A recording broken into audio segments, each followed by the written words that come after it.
મંચસ્થ મહાનુભાવો, તમારા ગામના પ્રથમ નાગરિક એવા સરપંચ શ્રી, પછી એઆરએસ માંથી અમારા જીપીકેમાંથી આવેલા અધિકારીગણ, એમના સાથી, અને જેની માટે આજે જે કાર્યક્રમ રાખેલો છે એવા આપ સૌ મહાન ખેડૂત ગણ, કલાક અહીંયા તમને શું કામ ફાળવવા માટે મેં કીધું છે. મારું નામ તુષાર ગોસ્વામી છે અને ભારત સરકારની એક યોજના છે એગ્રીકલ્ચરલ ટેકનોલોજી મેનેજમેન્ટ એજન્સી. સાંભળજો મિત્રો, કારણ કે આજનો જે કાર્યક્રમ છે ને એ કાર્યક્રમનો તમામ ખર્ચ ભારત સરકાર ભોગવી રહી છે, ગુજરાત સરકાર ભોગવી રહી છે. એ સરકાર પૈસા ક્યાંથી લાવે? તો તમારા લોહી પરસેવાના ટેક્સમાંથી જે તમે સરકારશ્રીને ચૂકવો છો, એટલે તમારા જ પૈસાનો કાર્યક્રમ છે. તો આ જે પૈસાનો કાર્યક્રમ આપણે માણી રહ્યા છે તો એ પૂરેપૂરો તમે એનો ઉપયોગ કરી શકો, બરોબર. અને આજે જે કાંઈથી મહાનુભાવો પીરસે, જે કાંઈ શ્રોતાગણ તમે છો, અહીંથી વક્તા જે કાંઈ તમને કહે એમાંથી તમને જે અનુકૂળ લાગે કે ભાઈ આ બે કામ છે ને હું મારી ખેતીની અંદર અપનાવી શકું, તો એ તમે ખેતીની અંદર અપનાવો, તમારા 10 પૈસા બચાવો અને 5 રૂપિયા વધારે કમાવો, એની માટેનો કાર્યક્રમ છે. બાકી અમે તમને કોઈ ખેતી શીખવાડવા આવ્યા નથી, કારણ કે તમારા અનુભવ એવડો છે દાદા કે મારી એવડી ઉંમર નથી. ઘણા વડીલો અહીં બેઠા છે, એનો 100 વીઘાનો ખેતીનો ચાસ સીધો હોય ને મારી કાગળ પૂરતું સીમિત ન રહે અને આપણા નાની જગદાર કે મોટી જગદાર ગામના છેવાડાનો ખેડૂત અપનાવે, એના ખેતરની અંદર ઉપયોગ કરે અને 5 પૈસા વધારે રળે અને પોતાનું જે કંઈ વ્યવસાય છે ખેતી, કે જે દુનિયાને ટકાવવા માટેનો મહત્વનો વ્યવસાય છે, છેલ્લો વ્યવસાય આ જ છે, પહેલો વ્યવસાય પણ આ જ હતો, એ ટકી રહે, ખેડૂત ટકી રહે અને પોતાનું જીવન નિર્વાહ સરસ મજાનું ચાલે, પોતાનો વિસ્તાર ચાલે, આપણો ગુજરાત રાજ્ય ચાલે. સાંભળજો, એક ડોક્ટર શ્રીનો દીકરો દીકરી હોય એમ ઈચ્છતા હોય કે ભાઈ મારો દીકરો દીકરી ડોક્ટર બને, વકીલ એવું ઈચ્છે કે મારો દીકરો વકીલ બને કે જજ બને. પણ ખેડૂત આજે એવી પરિસ્થિતિ થઈ ગઈ છે કે ભાઈ મારું સંતાન હવે આ ઢૈડામાં ન આવે ને તો સારું, કંઈક નવો કંઈક વ્યવસાય. સાચું છે ખોટું છે? બરોબર. એનું કારણ માત્ર ને માત્ર મિત્રો એટલું જ છે કે નવી ટેકનોલોજી આપણે અપનાવી નથી અને આપણી પાસે જે જમીન છે ને હોય છે, પણ એ જે નાનો ખેડૂત છે એને આપણે એટલી તો સલાહ સૂચન આપી શકીએ કે ભાઈ તમે જે 2.5 વીઘા 5 વીઘા માટે દેશના જે કૃષિ વૈજ્ઞાનિકો હતા કે ભાઈ એવી જાતો વિકસાવો કે આપણા દેશના જે ખેડૂતો છે એ એક દાણામાંથી 10 દાણા બને ને એની જગ્યાએ એક દાણામાંથી 50 દાણા, 100, 200 દાણા કેમ બને, એની માટે કંઈક સંશોધન કરો. તે વૈજ્ઞાનિકો પોતાની જે કંઈ કોઠાસૂઝ હતી, પોતાની પાસે જે કંઈ જ્ઞાન હતું એના થકી એને સરસ જાતો વિકસાવી. ઘઉંમાં, બાજરામાં, કોઈ પણ પાક હોય, તમારો શાકભાજી હોય, ફળફળાદી હોય, પ્રકારના બિયારણો આવ્યા. એની અંદર માની લો કે ભાઈ હું 1 રોટલી 2 રોટલી ખાતો હોય, સામાન્ય ઓફિસનું કામ કરતો હોય, પણ મને જ્યારે એક ભારે કામ કરવાનું કે મહેનત વાળું, તો 2 રોટલીની જગ્યાએ મારે 8 રોટલી જોઈએ, ખોરાક વધારે જોઈએ ને. એમ નવી જે જાયતું આવી, નવા જે બિયારણો આવ્યા, એની અંદર ઉત્પાદન ક્ષમતા તો સારી. ડોક્ટર આપણે ટેબ્લેટ આપે કે ભાઈ આ પેરાસિટામોલ છે, આ CPM છે, આ ડાયક્લો છે, આ જે દવા છે ને તમે ખાવ ને એની પેલા દાળ ભાત કે દૂધ કે બાજરાનો રોટલો કંઈક ખાઈને પછી ખાજો, નહીતર શું થાય, અંદર દાજ લાગે, શરીરમાં કડવું મોઢું થઈ જાય, બરોબર છે. તો એવું ન થાય એટલા માટે આપણે રોટલો દૂધ કેવું કંઈક ખાવાની સાથે દવા કહીએ. આપણે ખાતરની અંદર પણ એવું હતું કે માત્ર રાસાયણિક ખાતર જ નથી વાપરવાનું, ભેગા ભેગું સેન્દ્રિય ખાતર પણ. આપણે રાસાયણિક ખાતર ઉપર આવી ગયા ને સેન્દ્રિય ખાતરનું હવે પૂરું કરી દીધું. અમુક ગામ એવા છે મિત્રો કે જ્યાં આખા ગામની અંદર કેવા માત્ર પશુપાલન છે, દૂધ ખાવા માટે, બાકી કોઈ મોટા પાયે પશુપાલન હોતું નથી. હવે જેની પાસે પશુપાલન છે એ જે ગોબર ને ગૌમૂત્રનો જે કંઈ એકઠું કરે છે અને એનું જો તમે તમારા ખેતરની અંદર અનુકરણ કરશો, અપનાવશો, તો તમારા ખીચાના 1000, 2000 કે 5000 રૂપિયા તમારા બચશે. અને જો તમારી પાસે દેશી ગાય હોય તો તમારે બીજા કોઈની કાંઈ જરૂર પડશે જ નહીં. આ જીવન ખાતરની જરૂર નહીં પડે, તમારે ક્યારે લાઈનમાં ઉભું નહીં રહેવું પડે. આ હું ગેરંટી નથી આપતો, આપણા આદરણીય મહામહિમ રાજ્યપાલ શ્રી આચાર્ય દેવવ્રત સાહેબ આ ગેરંટી આપી છે. એટલે મારી કરતાથી હોદ્દામાં ખૂબ મોટા છે અને ખેડૂતના જ પુત્ર છે. આપણા ભારત દેશનો સારામાં સારા નાગરિક છે કે ભાઈ ખેતી માટે કોઈ રાજ્યપાલ મથતા હોય ને એવા મેં આવા રાજ્યપાલ નથી જોયા. આ પહેલા રાજ્યપાલ સાહેબ એવા આવ્યા છે આપણા ગુજરાતની અંદર એ ખેડૂતો માટે સતત ચિંતિત છે કે ભાઈ મારા ખેડૂતોના ખેતર કેમ બચે, એની અંદર જે કાંઈ ખેતી થાય છે એનું ઉત્પાદન કેમ જળવાઈ રહે. આમાં કપાસ કેટલા વાવો છો? કપાસ ચોમાસામાં કેટલા વર્ષ થવા વાવો છો? કેટલા વર્ષ થવા વાવો છો? 5 વર્ષ, 10 વર્ષ, 20 વર્ષ? બીટી કપાસ આવ્યો ત્યારથી વધારે. બીટી કપાસ ક્યારે આવ્યો કોઈને ખબર છે? 2002 માં. ક્યારે આવ્યો? 2002 ની સાલમાં વાવ્યો હતો ને તમે બધાય, આજથી 23 વર્ષ પહેલા. રેડી? સાંભળજો મિત્રો, ખૂબ મહત્વની વાત છે. ઘણા ખેડૂતોનો અમારે એવી ચર્ચા થાય કે ભાઈ અમે પ્રાકૃતિક ખેતી કરશું ને તો સાહેબ ઉત્પાદન ઘટી જાય. જે કઠોળ, જે શાકભાજી, જે ફળફળાદી, મરી મસાલા કે જે કઈ પાક વાવો છો તમારા પરિવાર માટે, ઈ તો ઝેર વગરનું ખાવ. હાલો, અમારી પાસે મવામાં અડધો વીઘો નથી એટલે અમારે વેચાતું લઈને ખાવું પડે. ઝેરી ખાઈ કે દવા વાળું ખાઈ, જે કઈ ખાઈ તમે જે પકવો છે, પણ તમે ખુદના પરિવાર માટે તો ઝેર વગરનું પકવીને ખાવ. આમાં અમે તમારી પાસે શું માગીએ છીએ? કાંઈ નહીં. બરોબર? હવે એની જ લક્ષ્ય એક વાત કરી દઉં પછી મારી વાણીને, કે સંશોધન કેન્દ્રની અંદર જે કઈ સંશોધન થતું હોય ને એ તમારા સુધી પહોંચાડવાની જવાબદારી અમારી છે, સુધી લઈ જવાની જવાબદારી અમારી છે. તો એના જ ભાગરૂપે આજનો કાર્યક્રમ છે. હવે સંશોધનની વાત કરું. 2012 માં તમે કપાસ વાવતા, 2002 માં તમે કપાસ વાવતા, ત્યારે આજથી 20-22 વર્ષ પહેલા તમારા કપાસનું 1 વીઘાની અંદર ઉત્પાદન કેટલું હતું? કોઈ કહેશો? કેટલા? 35 થી 40 મણ. રેડી ને? આનાથી વધારે કઈ ઓછું કઈ? 40 મણ. ઓકે? તમારા જ ગામના વડીલ કે છે, કાકા તમારું નામ કયો તો? વાલજી કાકા નામના વ્યક્તિ છે આપણા મોટી જાગદારના. એમ કે છે કે આપણા વિસ્તારની અંદર આજથી 20, 22 કે 23 વર્ષ પહેલા બીટી કપાસનું 40 થી 35 મણ જેવું ઉત્પાદન આવતું. બરાબર છે? આજે ઇનાયત ખેતરની અંદર 35 મણ આવે છે. કેટલું આવે છે? 8 મણ. હું 10 મણ કહું. હાલો, પેલા 40 મણ આવતું ભાઈઓ અને આજે 10 મણ આવે છે.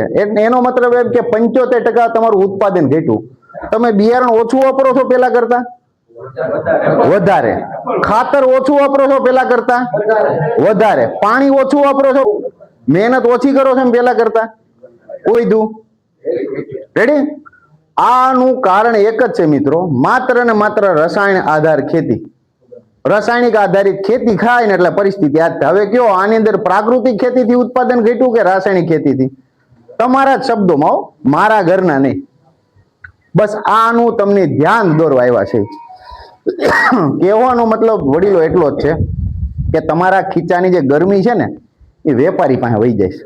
એ ચાહે રાસાયણિક ખાતરના સ્વરૂપમાં હોય, જંતુનાશક, નીંદણનાશક કે ફૂગનાશક દવાના સ્વરૂપમાં હોય, કે મોંઘા દાટ બિયારણના સ્વરૂપમાં હોય. 3 જ બિયારણ એવા છે કે જે તમારે બજારમાંથી વેચાતા લેવા પડે. બાકી તમામ બિયારણ તમારા પોતાના બનાવી શકો. એક કપાસનું ફરજિયાત બીટી તમારે બજારમાંથી વેચાતું લેવું પડે. એક દિવેલાનું ફરજિયાત તમારે સર્ટિફાઈડ બજારમાંથી વેચાતું લેવું પડે.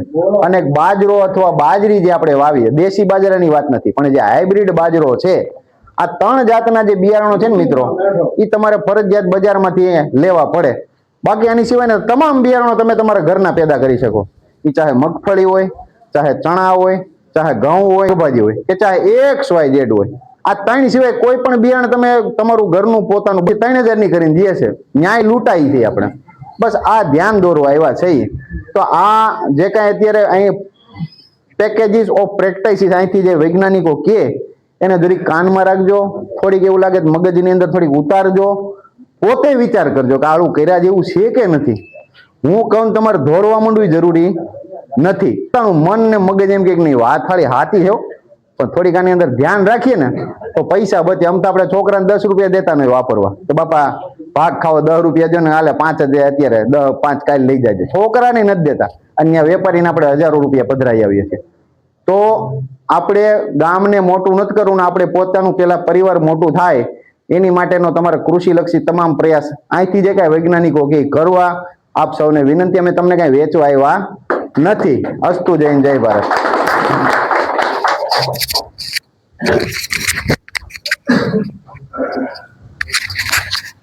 તો ખૂબ ખૂબ આભાર સાહેબનો.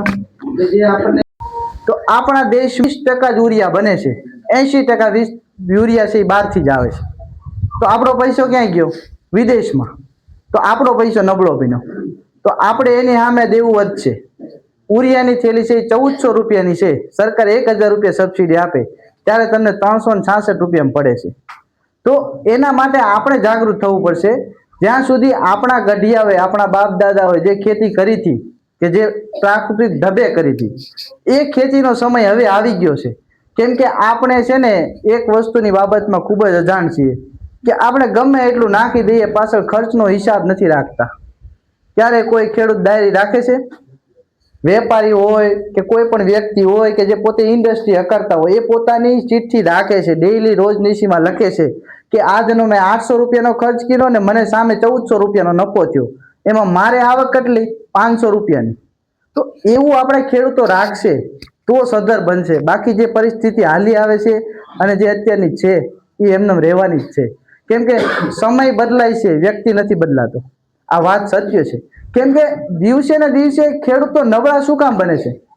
દિવસો કોઈ હિસાબ નથી રાખતા, ખેડૂતો કોઈ હિસાબ નથી રાખતા. કેમ કે જો જે વસ્તુ તમે જે ખેતરને આપો છો, તમે આપણે સીધી વાત છે કે દવાખાને દવા લેવા જઈએ તો કોઈ અત્યારે આપણને સીધી દવા નથી આપતો. શું કામ? એને ખુદને નથી ખબર કે ભાઈ દવા શું આપવી કે કયો રોગ છે. પેલા એમ કહે છે કે લેબોરેટરી કરાવતા હો, રિપોર્ટમાં જે આવશે એના આધારે. તો આપણે પણ આપણી જમીનને લેબોરેટરી કે એની તપાસ કરાવવી જરૂર છે. કેમ કે કોઈ પણ પાક ઉત્પાદન માટે 3 તત્વો જવાબદાર નથી, 18 તત્વો જવાબદાર છે. જેમાં આયર્ન આવે, મેગ્નેશિયમ આવે, સલ્ફર આવે, પોટાશ આવે. આપણને ખાલી 3 જ તત્વો યાદ છે: નાઇટ્રોજન, ફોસ્ફરસ ને પોટાશ. આ 3 સિવાય આપણે કોઈ બીજું ભાળતા જ નથી. હકી કોઈ પણ પાક છે એ નાનેથી મોટો થાય ને તેને અલગ અલગ અવસ્થામાં અલગ અલગ પોષક તત્વોની જરૂર હોય છે, જે આપણે ક્યારે જોતા જ નથી. વૈજ્ઞાનિક ખેતી પદ્ધતિ હોય છે. આખી એક આપણી જે કઈ ખેતી ઢબે ખેતી થાય. આપણે કેમ કે ભાઈ શિયાળામાં જ ઘઉં વાવીએ, ઉનાળામાં કેમ નથી વાવતા? કેમ કે એ શિયાળામાં જ થાય.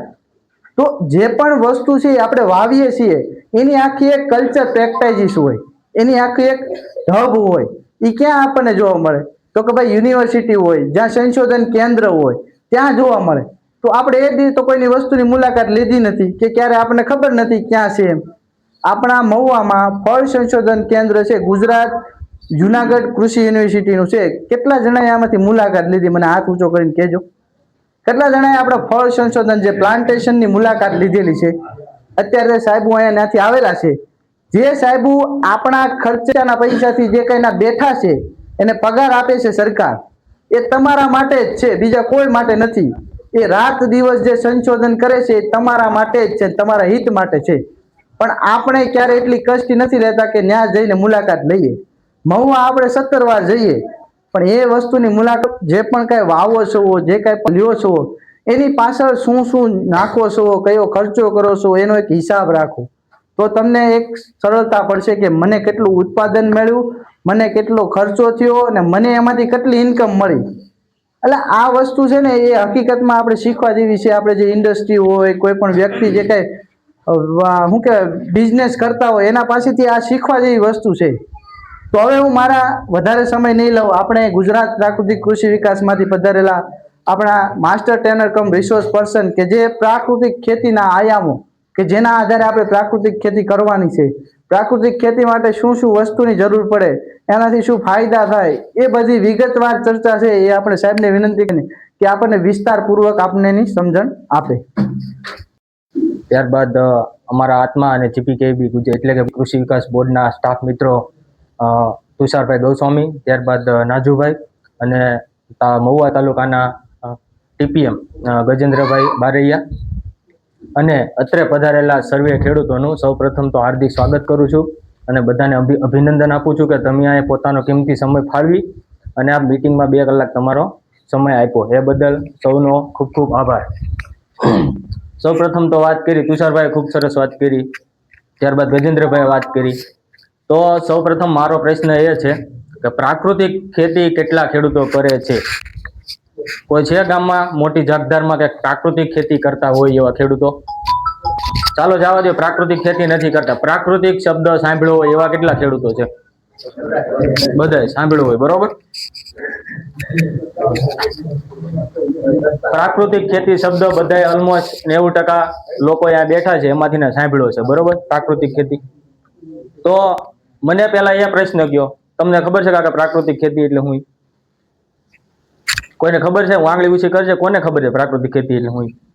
તમને ખબર છે તમે કઈ ખેતી કરો છો અત્યારે? રાસાયણિક જ કરો ને, દવા ખાતર નાખો ને.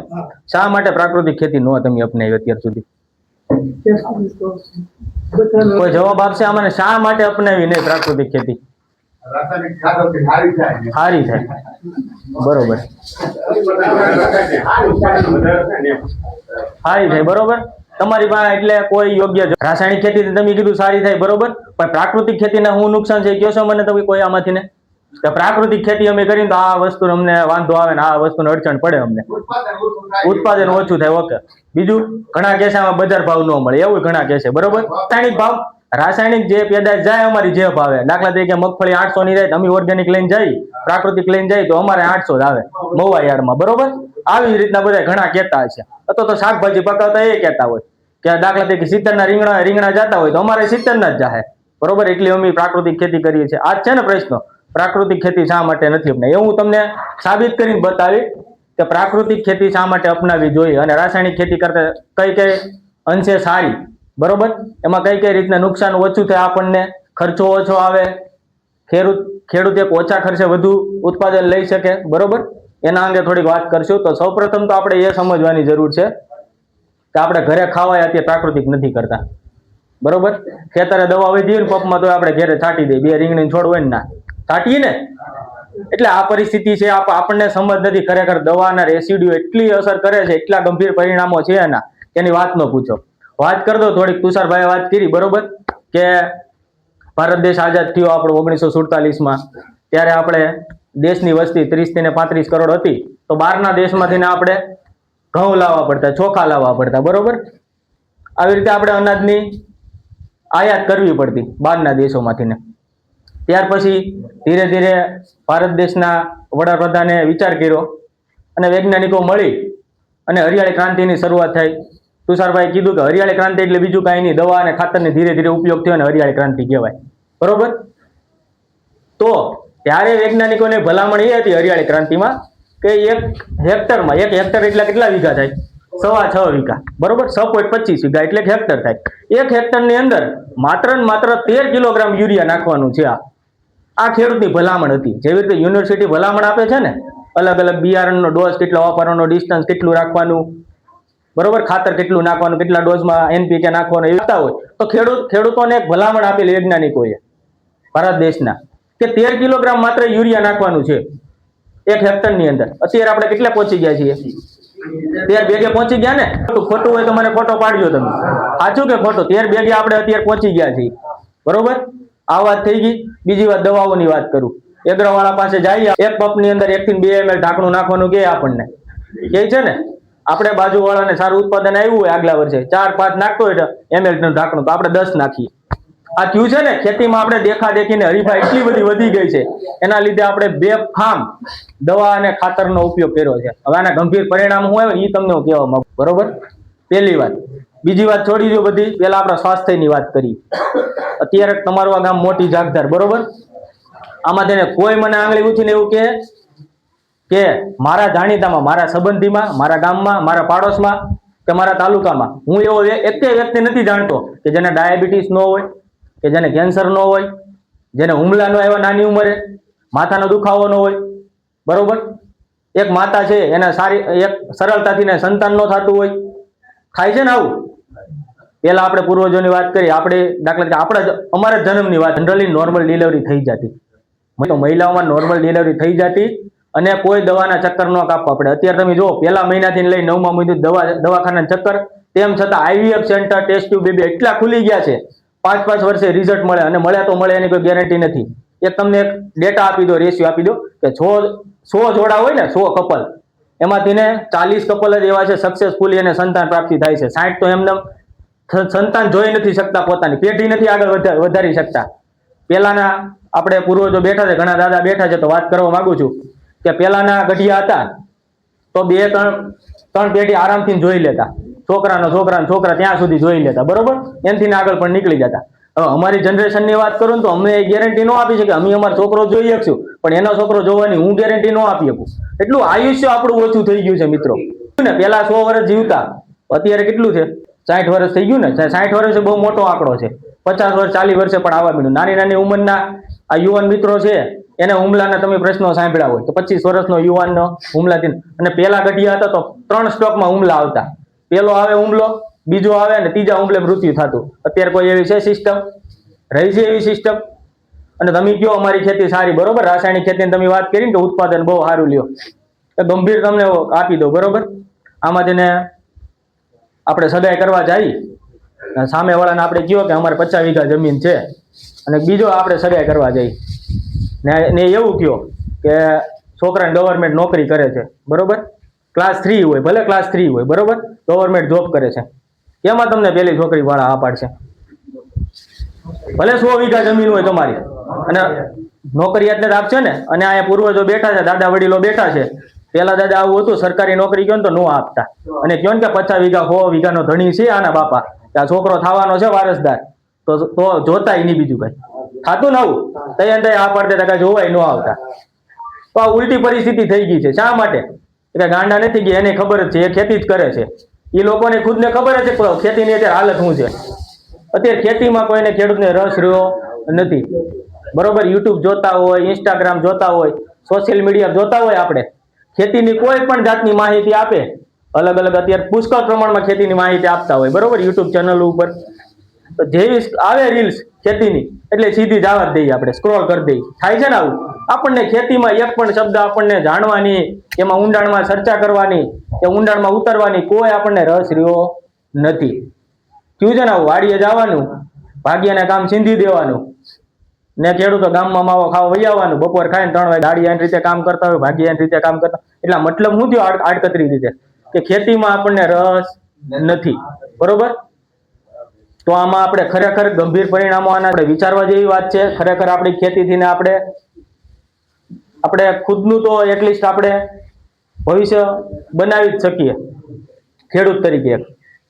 વાત કરું, મેં સ્વાસ્થ્યની વાત કરી, બરોબર, પહેલા તો ગંભીર પરિણામો, ત્યારબાદ વાત કરી પર્યાવરણની. પહેલા 4 મહિનો શિયાળો હાલતો, 4 મહિના ચોમાસું હાલતું, 4 મહિના ઉનાળો હાલતો. આ વખતે ચોમાસું કેટલું હાલ્યું દાદા? 6 મહિના હાલ્યું ને. તો આ એનું ગંભીર પરિણામ જ છે. વાતાવરણીય આપણે ફેરબદલ એટલો બધો કર્યો છે, એટલો બધો હવામાં આપણે પ્રદૂષિત કરી છે દવા અને ખાતરના વિવિધ અલગ પ્રકારના હાઈ ડોઝ વાપરીને, કે આપણું અત્યારે વાતાવરણમાં કોઈ સંતુલન રહ્યું નથી, કોઈ સીઝન રહે નથી. ચોમાસું 6 મહિનાનું થઈ જ ગયું છે, પાછું ક્યારે માવઠું આવી જાય, ક્યારે આગાહી આવી જાય એની કોઈ ગેરંટી નથી છે કોઈ. એટલે આ એક વસ્તુ થઈ ગઈ, વાતાવરણીય આપણે એટલો આડેસર એને કરી દીધી, એટલે બિલકુલ અનિયમિત થઈ ગયું છે વાતાવરણ. ત્યાર પછી વાત કરું જમીનની, બરોબર.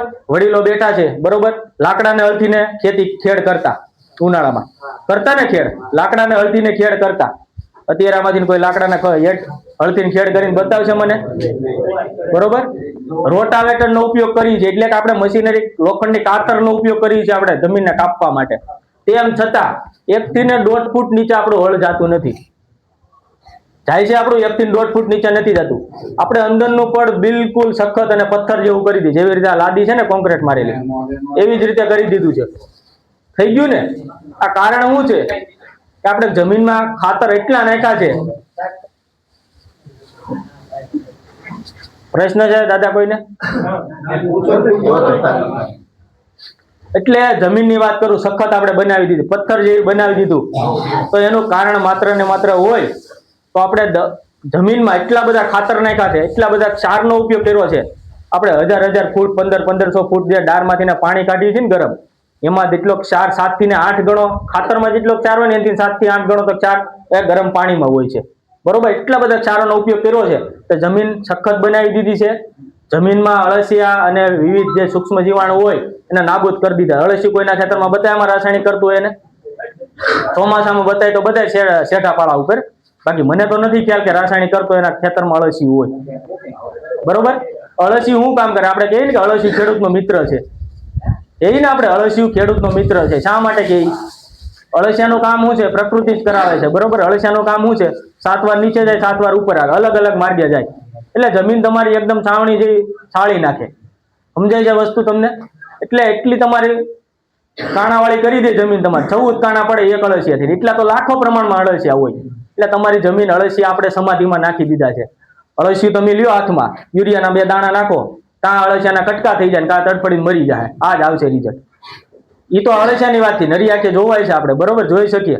અલગ અલગ પ્રમાણમાં 1 ગ્રામ સોઇલ લ્યો ને તમે જમીન, એમાંથી 150 થી 200 કરોડ બેક્ટેરિયા હોય. નરી આંખે નથી જોઈ શકાતા, પણ એની હું હાલત થતી છે એ સમજી શકો તમે, બરોબર. અળસિયાની હાલત આ થતી હોય તો જીવાણુની હું હાલત એ સમજી શકો તમે. આ વાત કરી દીધી. ત્યાર પછી હવે મુદ્દા ઉપર આવે પ્રાકૃતિક ખેતી ઉપર, બરોબર. પેલા 5 આયામોને આધારિત પ્રાકૃતિક ખેતી થાય. 5 આયામો કે બીજ બિયારણથી માંડીને માર્કેટ વ્યવસ્થા સુધીની આ 5 આયામો સમજી લ્યો એટલે પ્રાકૃતિક ખેતી આવી ગઈ. આમાં 5 આયામોની વાત કરું તો પેલું છે જીવામૃત, બીજું છે બીજામૃત, ત્રીજું છે આચ્છાદન, ચોથું છે વાપસા અને પાંચમું છે જૈવ વિવિધતા અથવા તો મિશ્ર પાક પદ્ધતિ. એક પછી એક આપણે વાત કરીએ. પેલા વાત કરી દો જીવામૃતની. જીવામૃતની બનાવવાની પદ્ધતિ તો આ તમને પેમ્પલેટ આપ્યા છે ને એમાં છે જ તે, બરોબર. તેમ છતાં હું કહી દઉં બનાવવાની પદ્ધતિ. ત્યાર પછી એનું મહત્વ શું છે ને એ હું તમને સમજાવવા માંગુ છું. ખરેખર વાત કરતો જીવામૃત કામ કઈ રીતના કરે છે. પેલા તો બનાવવા માટે એને 10 કિલોગ્રામ ગાયનું છાણ લેવાનું છે, બરોબર. 10 કિલોગ્રામ ગૌમૂત્ર લેવાનું છે. 1 થી 1.5 કિલોગ્રામ કોઈ પણ કઠોળનો લોટ લેવાનો છે. 1 થી 1.5 કિલોગ્રામ દેશી ગોળ લેવાનો છે. ગોળ ન હોય તો શેરડીનો રસ પણ ચાલે, બરોબર. અને 1/2 કિલોગ્રામ સજીવ માટી લેવાની છે. સજીવ માટી એટલે શું? સજીવ માટી એટલે જેની ઉપર ક્યારેય પણ દવા અને ખાતર પડી ન હોય એવી માટી. ક્યાંથી મળે? જંગલમાંથી લઈ લ્યો, પાદરે તમારે વડલો હોય તો નાથી લઈ લ્યો, ચેટાપાળા ઉપરથી લઈ લ્યો, રાફડામાંથી લઈ લ્યો. આવી માટી 1/2 કિલોગ્રામ એટલે 500 ગ્રામ લેવાની છે આપણે.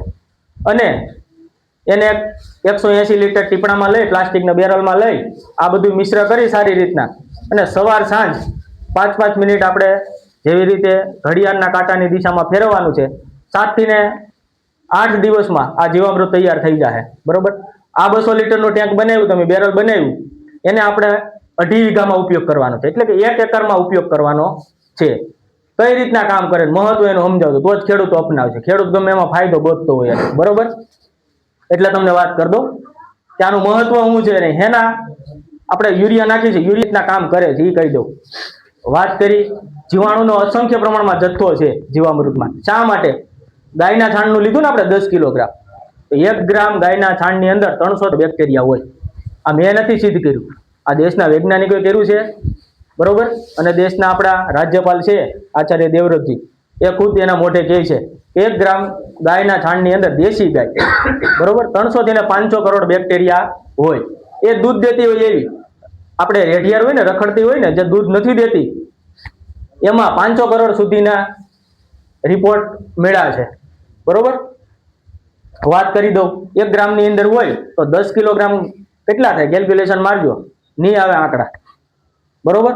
એટલે અસંખ્ય પ્રમાણમાં જીવાણુનો જથ્થો છે. એક વાત કરી દઉં, ઉદાહરણ આપું. છાશ હોય, છાશ કઈ રીતના કામ કરે? આપણે દહીં કરવું હોય, દૂધ હોય, દૂધને આપણે સાંજે કેટલા ટીપા નાખી છાશના? 2 થી 3 ટીપા, બરોબર. બીજા દિવસે દહીંમાં ફેરવાય છે ને, તો દહીં એનો જથ્થો છે, એક એ જીવાણુનો જથ્થો છે, બરોબર. એ આપણે જોઈ નથી શકાતા નરી આંખે, બાકી એ જીવાણુનો લેક્ટોબેસિલસ નામના બેક્ટેરિયા હોય છે, એટલે જીવાણુનો જથ્થો છે દહીં છે. પણ તો છાશ જેવી રીતે મેળવણ તરીકે કામ કરે છે એવી જ રીતના જીવામૃત આપણે જમીનમાં મેળવણ તરીકે કામ આપવાનું છે.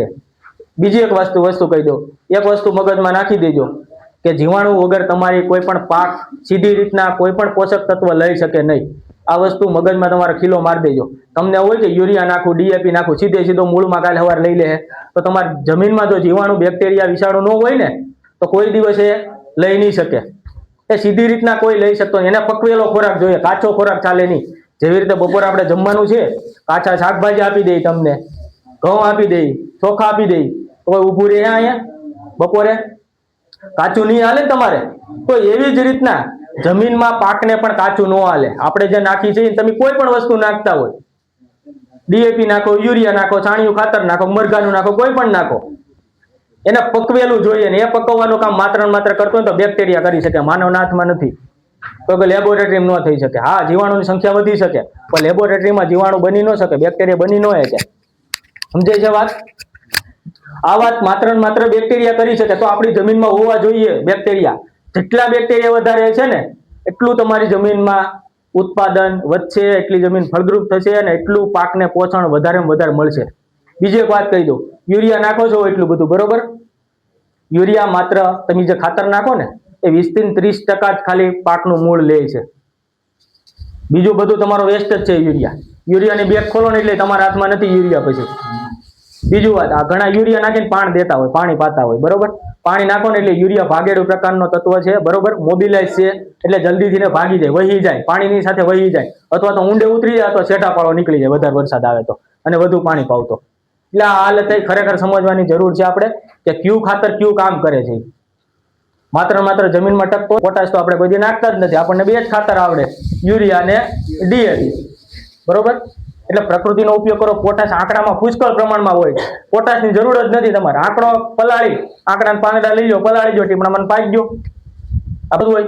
ના ટીપણું મેકીને બંબુડી હેઠે ખોલજો, નળ મેકી દો, આ ઓટોમેટિક પીધે રાખે. પણ આ આપણે કઈ કરવું છે નહીં, આ બધું જાણવું છે નહીં. ગંભીર હાલત આપણી આ વસ્તુની છે. વાત કરતો મુદ્દા ઉપર આવી, આપણે જીવામૃતની વાત કરતો હતો, બરોબર.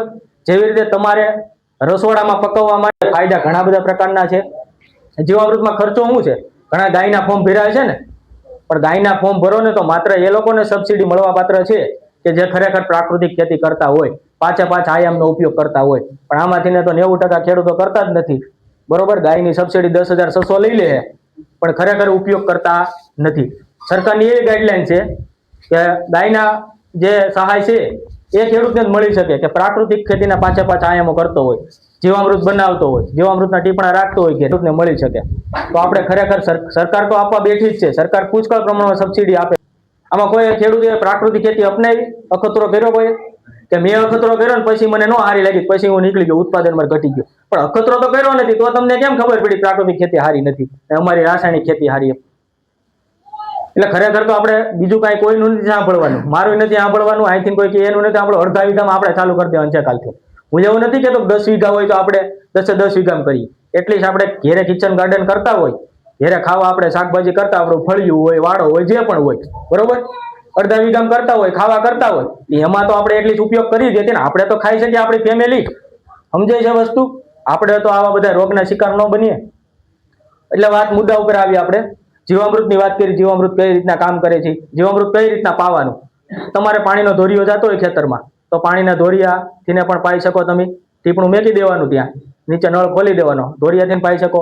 અથવા તો પાણીની પિયત ન હોય તો પંપમાં નાખી, એક પંપની અંદર જો જમીનમાં પાક પાતા હોય તમે, અને પાક ઉપર જો છાંટતા હોય તો અલગ અલગ ડોઝ છે. તો જમીનમાં પાક જો તમે પાતા હોય તો 15 લીટરનો જીવામૃતનો ભરી દેવાનો પંપ.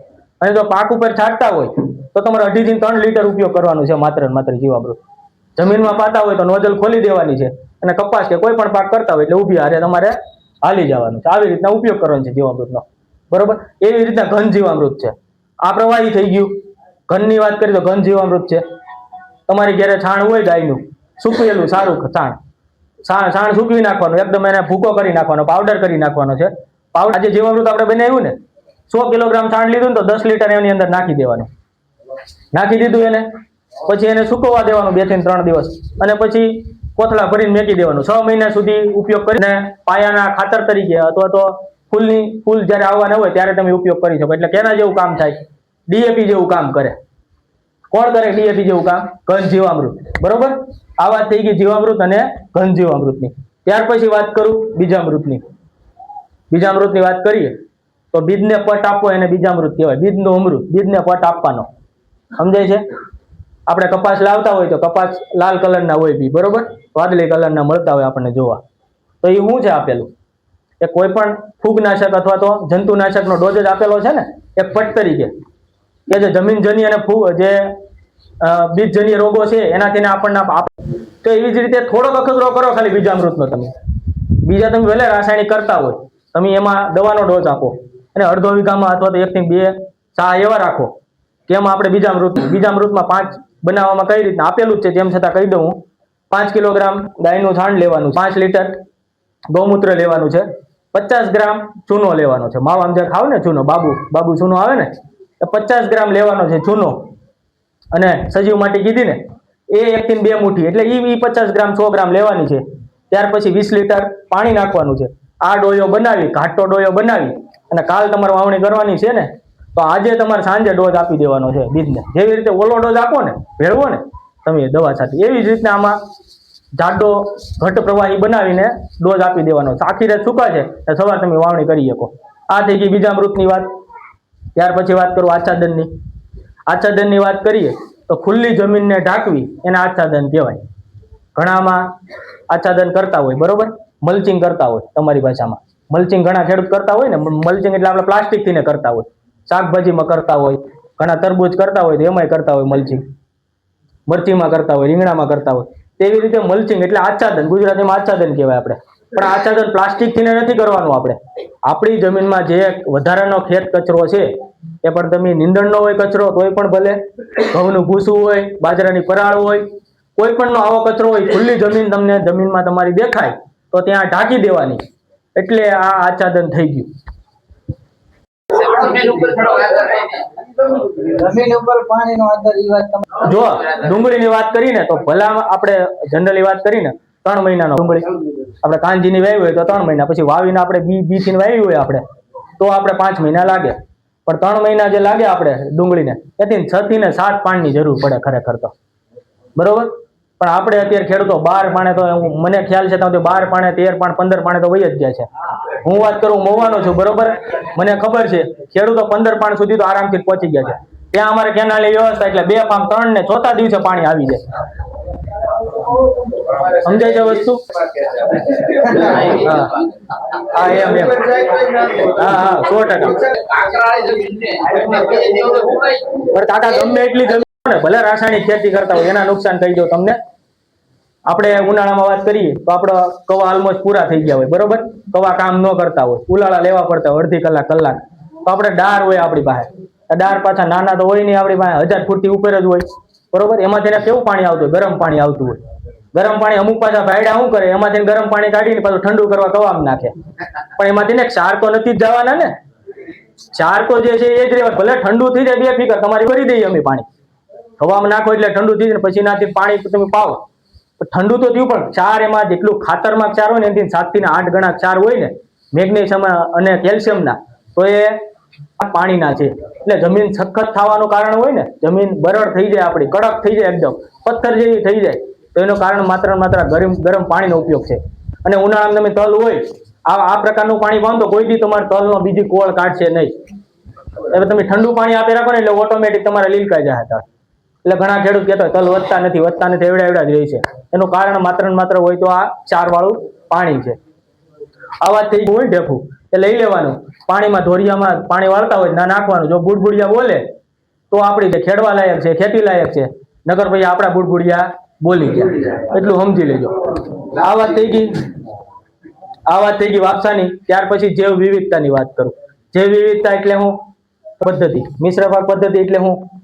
આપણે કપાસ કરતા હોય તો માત્ર 10 વીઘાનો કપાસ કર્યો તો આપણે એક વર્ષમાં તુરનો છોડવાય ન આવે, મગફળીનો છોડવાય ન આવે, થાય ને આવું. પણ એવું ખરેખર નથી કરવાનું.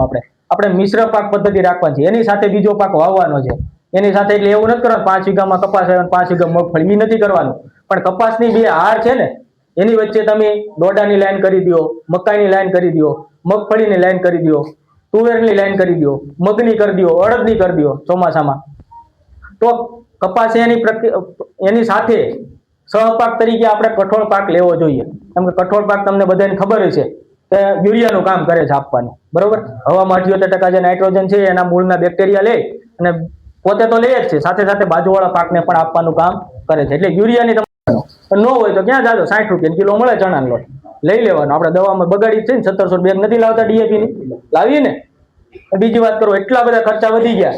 મને યાદ છે 1.5 રૂપિયાની આવતી અને 800 ની 700 રૂપિયાની થેલી DAP ની આવતી. અત્યારે મને ખ્યાલ છે DAP ની 1700 થી 1800 રૂપિયા થઈ ગઈ છે અને યુરિયાના 300 રૂપિયા પહોંચી ગયા છે. થઈ ગયું ને આવું? એટલે ઓલમોસ્ટ ડબલ થઈ ગયો છે. આપણે ઉત્પાદન, તુષારભાઈએ વાત કરી કે ઉત્પાદન તો ઘટ્યું જ છે, સાથે સાથે આપણે ઉત્પાદન તો ઘટ્યું છે પણ આપણે ખર્ચો વધારી દીધો છે ને એટલો બધો, 40 થી 30% માત્ર ને માત્ર ખેત ખર્ચો, દવા અને ખાતરના આપણે એગ્રોના બિલ જ ચૂકવીએ. થાય છે ને આવું? તો આ ખર્ચો ખરેખર આપણે કાપવાની જરૂર છે. પછી વાત કરું બીજની, તો બીજની વાત કરું, તુષારભાઈ કીધું 3 જ પ્રકારના પાક છે તો તમારે બહારથી લાવવા પડે. એક કપાસ છે, બરોબર, એક બાજરો છે અને એક આપણે એરંડા નથી કરતા, આપણે એરંડા છે. આ હું છું ક્રોસ પોલિનેટેડ છે એટલે એમાંથી બીજી પરાગરજ લાગી જાય એટલે લક્ષણો ફેરવાઈ જતા હોય. બીજી સિઝનમાં એનું વાવન તો એટલે આ પ્રકારના પાકમાં આપણે ફરજિયાત માર્કેટમાં લાવવાનો આગ્રહ છે. પછી તમે મગફળીની વાત કરતા હોય, ઘણા ખેડૂતો વેચીને પાછા રેનોના અથવા તો વિશ્વાસના ડબલા લેતા હોય. 3,000 3200 લ્યો છો ને મણ તમે એગ્રોમાંથી છે ઘણા બધા ખેડૂતો, તો એ તમારી જ મગફળી પકવેલી તમને જ પાછી આપે છે, બરોબર. એમાં ખાલી 20 રૂપિયાનું 5 રૂપિયાની પ્લાસ્ટિકની થેલી એર ટાઈટ કરીને તમને આપી દે ને સારું લાગે, તમને રૂપાળું લાગે ને રૂપાળું કરીને આપી દે, બીજું કાંઈ નથી. હવે દાદા છે વાલજીભાઈ છે, વાલજીભાઈ નામે વાલજીભાઈ કંપની એનું નામ છપાવીને કરી. તો આવું આવું તમે ગામમાં કરો ને, કોકને હારી હોય ખબર હોય કોને પલ્લેલી મગફળી છે ને કોને નથી, ખબર જ હોય ને આપણને. તો એવી કોઈ પલ્લેલી ન હોય એવી મગફળી આપણે એક ખાલી ખોટો વેચવા જાય માર્કેટમાં, એની કરતા એને સારી રીતના ભાવ આપીએ આપણે, એટલી 1400-1500 જે ટેકાનો ભાવ હાલે એ આપી દઈએ આપણે, એટલે એ ખેડૂતે ખુશ થઈ જાય ને આપણે જે ફાયદો થઈ જાય. આપણે 3200 ન બગાડવા પડે એની પાછળ. એટલે આ બધા ખરેખર વિચાર કરવા જેવો છે ખેડૂતોને.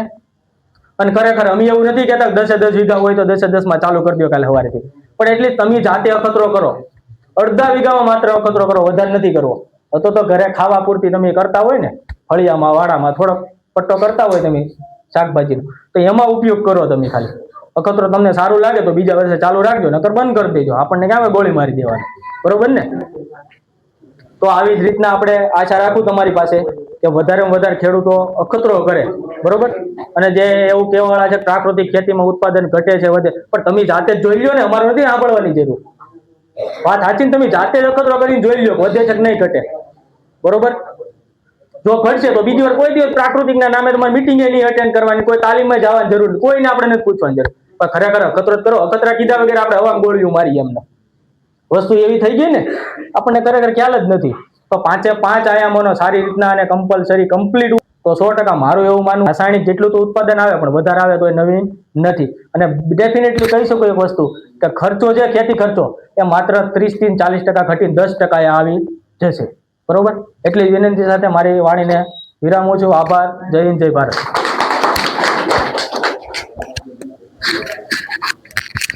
ખૂબ ખૂબ આભાર સાહેબનો, કે જેને આપણે સરસ મજાની પ્રાકૃતિક ખેતી કઈ રીતે કરવી અને પ્રાકૃતિક ખેતી કરવાથી શું ફાયદો પણ થાય કે જે આપણે જાણીએ છીએ કે ભાઈ સાહેબે જે વાત કરી કે પ્રાકૃતિક કૃષિની જરૂરિયાત શું કામ પડી.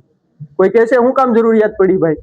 ભાઈ પહેલા આપણે ખેતી તો કરતા એવા વર્ષોથી કરીએ છીએ, રાસાયણિક ખાતરો નાખીને ખેતી કરતા એવા, તો પ્રાકૃતિક કૃષિની જરૂરિયાત કેમ પડી? તો એનું મેઇન કારણ છે કે આપણે જે લાંબા ગાળાના રોગો આવ્યા છે, જે ડાયાબિટીસ છે, કેન્સર છે, આવા રોગોનું પ્રમાણ છે એ વધવા મળ્યું છે, બરોબર. એટલે જે જંતુનાશક દવાના અવશેષો હતા કે જે રાસાયણિક ખાતરના અવશેષો છે એ આપણે ઉત્પાદન કરીએ છીએ એ અનાજમાં પણ પોગી ગયા છે, બરોબર. અનાજ છે કે રાસાયણિક દવાના અવશેષો પોગી ગયા. પેલા આવું નહોતું, કેમ કે પેલા આપણે રસાયણોનો એટલો બધો ઉપયોગ નહોતા કરતા, એટલે એ અવશેષો આવતા નહીં. હવે એ અવશેષો આપણા પ્રોડક્ટમાં પણ આવવા મળ્યા છે, એટલે એ પ્રોડક્ટ આપણે ખાઈ, આપણે જે ઉત્પાદન કરેલું બાજરો છે કે ઘઉં છે કે મગફળી છે, આવું જંતુનાશક દવા વાળું ખાશું તો શું થશે કે એ જે જંતુનાશક દવાના અમુક તત્વો છે એ આપણા શરીરમાં પણ જવાના, બરોબર.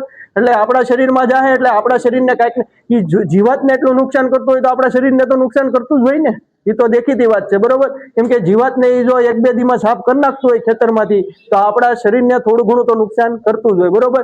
એટલે આવા જે જંતુનાશક દવાના અવશેષો હવે ક્યાં ક્યાં પોગી ગયા છે, તો કે તળાવની માછલીની શરીરમાં પણ આવા જંતુનાશક દવાના અવશેષો આવી ગયા. પછી માતાનું દૂધ, આપણે જે બાળક જન્મે, નવી સગર્ભા સ્ત્રીને બાળક જન્મે તો એના જે દૂધ હોય એમાં પણ આવા અવશેષો જોવા મળ્યા. એટલે હવે વૈજ્ઞાનિકોને એમ છું કે ભાઈ આવા બધા અવશેષો જો જંતુનાશક દવાના પોગી ગયા છે, જે બાળક જન્મમાં ભેગું દૂધ પીવે તો એમાં પણ જંતુનાશક દવા આવે, તો આ દવાથી એને નાનપણથી રોગ થવાના ને. પછી તો નાનેથી ઘણાને ડાયાબિટીસ હોય, ઘણાને નાનેથી બીજી તકલીફ થાય. હવે ઘણી વાર સાંભળતા ભાઈ દોડતા ભાઈ 19-20 વર્ષનો પોલીસ કોન્સ્ટેબલની તૈયારી કરતો દોડતા એટેક આવી ગયો, તો એનું કામ સમ્ય માત્રા કરતા નીચે રોગ જીવાત નિયંત્રણ. હવે સમ્ય માત્રા એટલે શું? આ લોકો કે સમા આપણે ગમે એ જીવાત હોય એ ટકા જ નુકસાન કરે તો એ કઈ આપણા પાકને ઉત્પાદનમાં નુકસાન નથી કરતી. ધારો કે મોલોમ તરતડિયા હોય તો એ અમુક પાંદડા પ્રમાણે કે ધારો કે 2-3 હોય તો એ આપણા પાકમાં એટલું બધું કઈ ઉત્પાદનમાં અસર કરવાની નથી, કેમ કે ભગવાને બધા જીવાને જીવવાનો અધિકાર આપ્યો છે. આપણે કોઈ જીવને મિટાવી શકવાના નથી, બરોબર. એને ખાલી કાબુમાં કરી શકીએ. આપણે એમ કહીએ કે ભાઈ હું એફિડની પેઢી જ ઉખેડી નાખું તો એ કઈ થવાનું નથી, બરોબર. મોલો મચ્છીની પેઢીઓ બધા ખેડૂતો નક્કી કરે કે ભાઈ 10 ને આપણે સુસ્યા પ્રકારની જીવાતની દવા છાંટવાની, તો એ એવું નથી કે ભાઈ એ બધી જીવાતો મરી જ જાય, એમાંથી અમુક જીવાતો તો બચી જ જવાની છે, કેમ કે ભગવાને બધા જીવોને જીવવાનો અધિકાર આપેલો છે, એટલે અમુક જીવાતો તો બચી જ જવાની છે, બરોબર. હવે પહેલા તો આ સંકલિત રોગ જીવાત નિયંત્રણની વાત કરતા પહેલા આપણે જીવાતની અવસ્થાઓ વિશે જાણવું પડે. કોણ કે આમાં જીવાતની કેટલી, આપણે જીવાત ખેતરમાં આવી તો ઉડીને કેમ આવી તો ઈ ખ્યાલ હોય તો કયો તો વધારે મજા આવે. હું તમે બોલો તો વધારે મજા આવે આમ હામે હામે. તો જીવાતની મુખ્યત્વે કેટલી 4 અવસ્થાઓ છે. કેટલી? તો કે ઈંડા અવસ્થા, પછી આના કોશેટા ક્યાં બને છે, આની પછી શું કહેવાય કે આની ઈયળ ક્યાં ફૂલ ઉપર ખાય છે કે પાન ઉપર ખાય છે, પછી કે એવી જ રીતે એના કોશેટા ક્યાં જમીનમાં હોય છે, પછી એના પુખ્ત ક્યાં જીવિતા હોય છે, ક્યાં એનું પ્રજનન થાય છે, આ બધું આપણે જાણવું જોઈએ, બરોબર. તો આપણે જે જંતુઓની અવસ્થા કેટલી 4 મેં કીધી, બરોબર. ઈંડા અવસ્થા, ઈયળ અવસ્થા, પુખ્ત અવસ્થા અને કોશેટા અવસ્થા, બરોબર.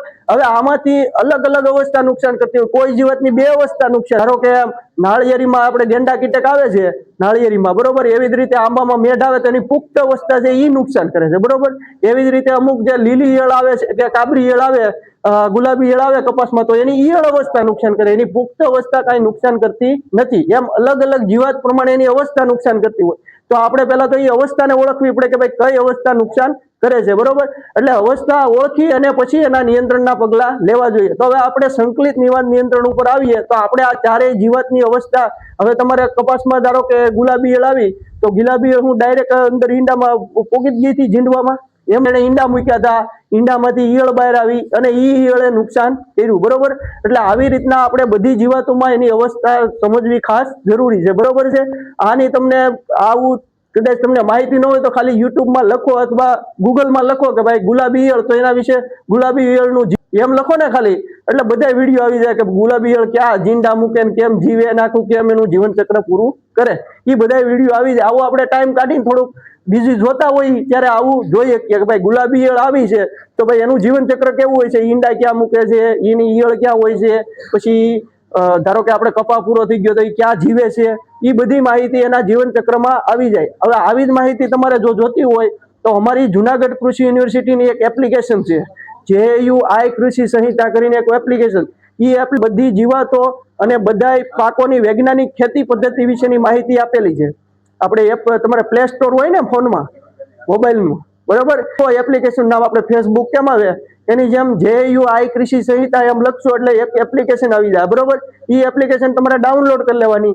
અંદર તમે જાઓ એટલે કૃષિ વિસ્તરણ સંશોધન એ બધું માહિતી આપી છે. એમાં તમારે જુદા જુદા પાકની વૈજ્ઞાનિક ખેતી પદ્ધતિ વિશે જાણવું હોય, ધારો કે ઘઉંની વૈજ્ઞાનિક પદ્ધતિ ખેતી વિશે, તો ઘઉંની વૈજ્ઞાનિક ખેતી પદ્ધતિ ઉપર દબાવો એટલે ઘઉંની જે વેરાયટી છે, ઘઉંના ક્યાં ક્યાં જીવાતો આવે છે, ઘઉંમાં કેટલા પીએચ, ટાઈમ ન હોય તો પાંચમી મારી દે, બરોબર.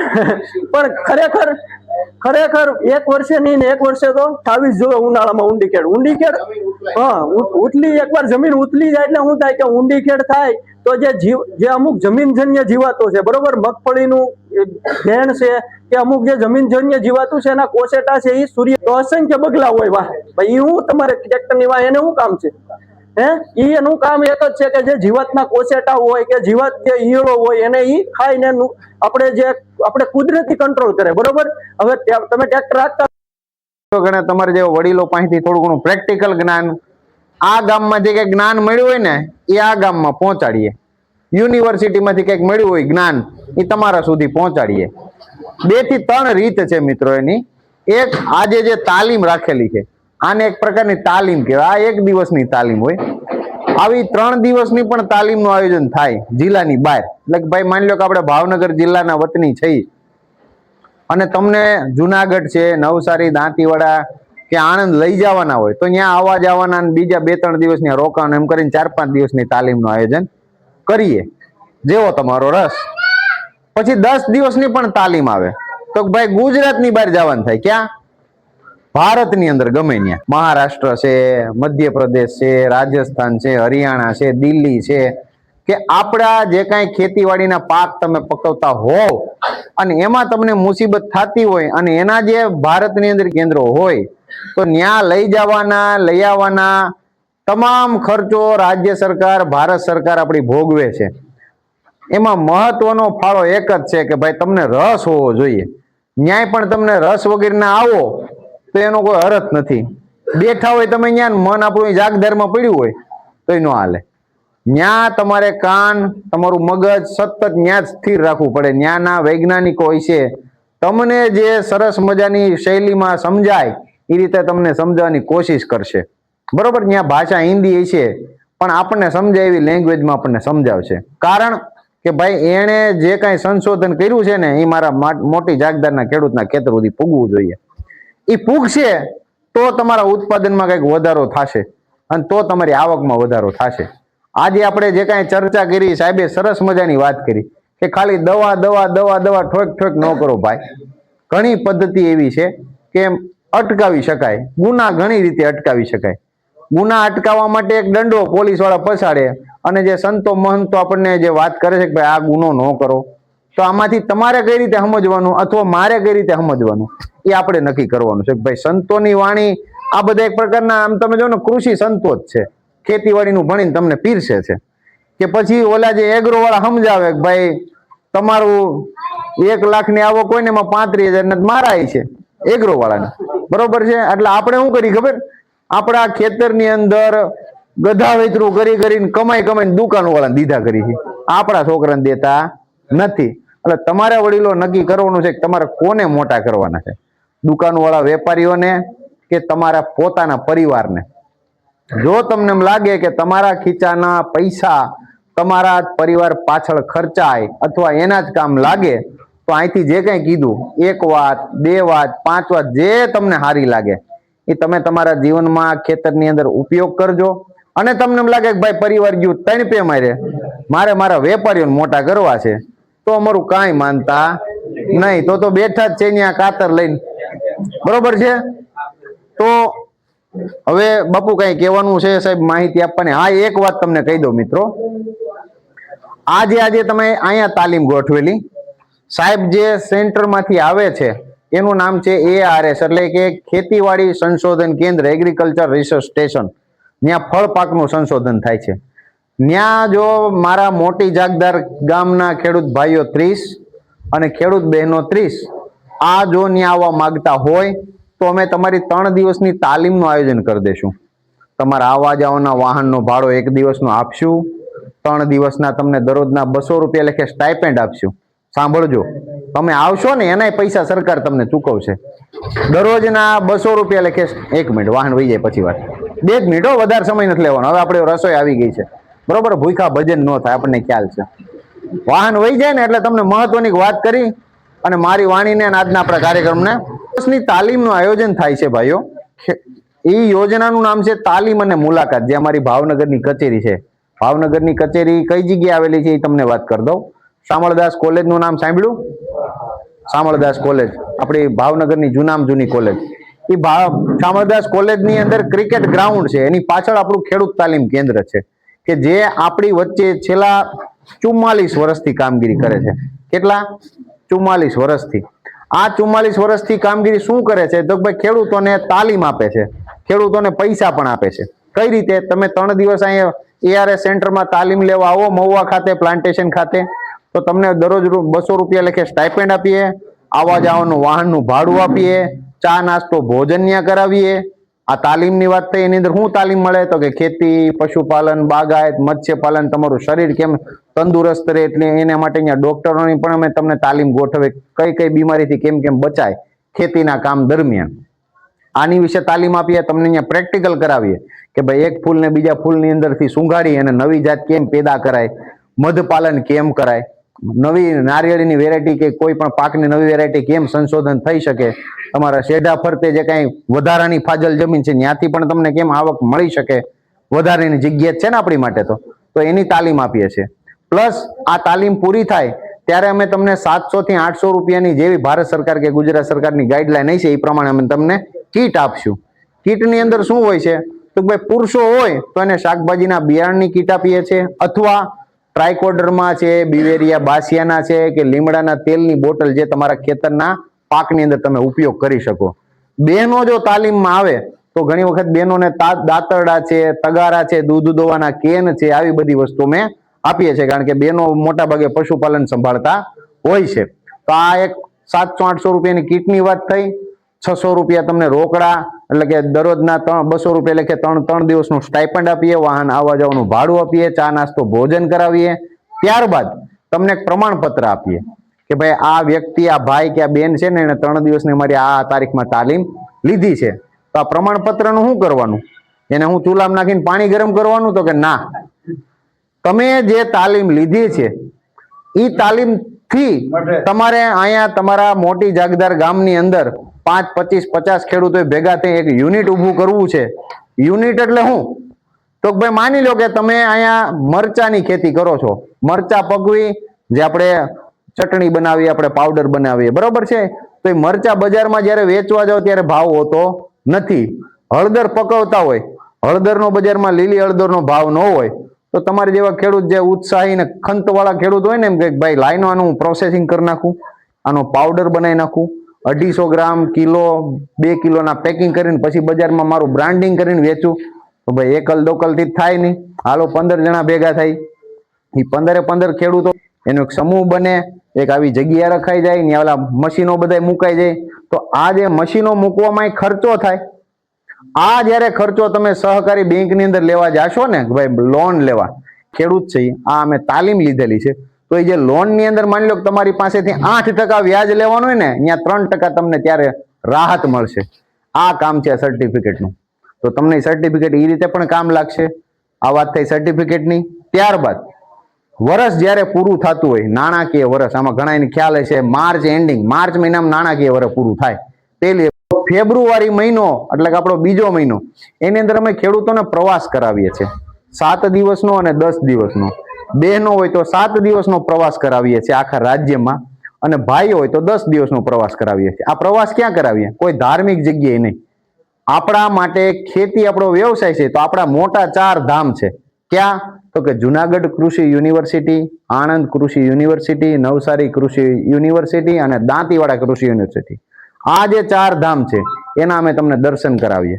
ત્યાં તમે જોવો, ત્યાં હું સંશોધન થાય છે, ત્યાંથી હું લીધા જેવું છે ને આપણા ખેતરમાં હું અપનાવ્યા જેવું છે. એની વચ્ચે જે કાંઈ ધાર્મિક સ્થળો આવતા હોય ત્યાં તમે દર્શન કરશો, અમે દર્શન કરશું. પણ આપણો જે મુખ્ય વ્યવસાય છે એના લક્ષી સંશોધન કેન્દ્રમાં તમે તમારી રીતે પોતાની રીતે તો નથી જ જવાના. કોઈ દેવો ઇતિહાસ બન્યો છે કે મોટી જાગદારમાંથી સ્વયંભૂ ખેડૂતો 50 તૈયાર થયા, અહીંથી બસ બાંધીને જુનાગઢ યુનિવર્સિટીમાં ગયા હોય તો તમને નમસ્કાર, તમને ધન્યવાદ. પણ નથી ગયા તો આવી યોજના આવી છે તો એનો લાભ લ્યો, બરોબર છે. અને ભારત સરકાર, ગુજરાત સરકાર તમારી પાછળ ખર્ચ કરવા તૈયાર બેઠા જ છે, તમે લાભ લેવા કેમ તૈયાર થતા નથી? તો આજે આપણા માતાજીના મઢે બેઠા છે, એક માતાજીને એક આપણે પ્રણ લઈએ કે ભાઈ હું મારા મોટી જાગદાર ગામના એવા 30 ખેડૂત ભાઈઓ અને બહેનોને તૈયાર કરીશ કે જે અહીંયા તાલીમ લે, લાભ લે. કારણ કે ભારત સરકાર કે ગુજરાત સરકાર કેટલાય પ્રકારની યોજનાઓ આપણે માટે ખર્ચો કરીને લાવતા હોય. જે ગામ સતત લાભ લે છે ને એ તો લીધા જ કરે છે, પણ મારું મોટી જાગદાર હજી લેતું નથી. તો આ ગામના ખેડૂતોને માહિતી આપવાની જવાબદારી અમારી, પીરસવાની જવાબદારી અમારી, પણ ખાવાની જવાબદારી તો તમારી હોય ને ભાઈ. આગળ પીરસી દે પણ થાળીમાં પડ્યું રહે શું કામનું?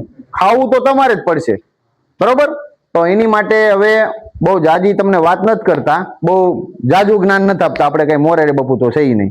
પણ કહેવાનો મતલબ કે તમારી પાસે જે કઈ જ્ઞાન રૂપી, માહિતી રૂપી આવે ને તેનો ઉપયોગ કરતા થાવ. તમારું પોતાનું કલ્યાણ થાય, ગામનું કલ્યાણ થાય, રાજ્યનું કલ્યાણ થાય, સર્વ જગતનું કલ્યાણ થાય. એવી સાથે અસ્તુ. જય હિન્દ, જય ભારત, ગૌ માતા કી જય.